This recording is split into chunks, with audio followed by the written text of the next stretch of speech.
Welcome to the 7th session of Management Accounting of 5th semester BBA, Bangalore University.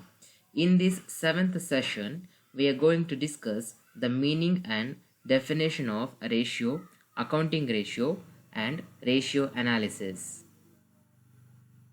Recap of previous class. In the previous session, we discussed relationship between cost accounting and management accounting. Learning objectives of the chapter. The objectives of this chapter is to impart basic knowledge of ratios and its practical application in decision making process. Meaning of ratio.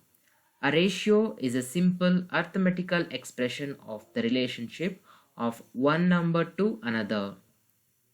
The another meaning of ratio is it may be defined as the indicated quotient of two mathematical expressions.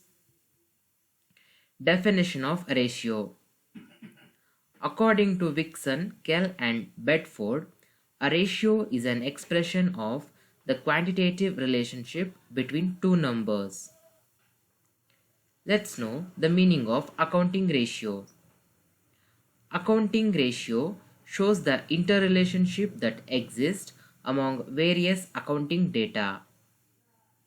The another meaning of accounting ratio is accounting ratio express the relationship in mathematical terms between two or more items which have cause and effect relationship or which are connected with each other in one way or the other. Meaning of ratio analysis.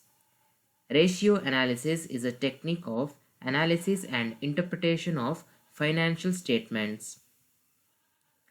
According to Mites, ratio analysis is a study of relationship among various financial factors in a business.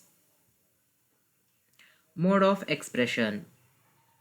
Ratios may be expressed in any one or more of the following ways. They are in proportion, in rate or time, in percentage. Thank you. Have a nice day.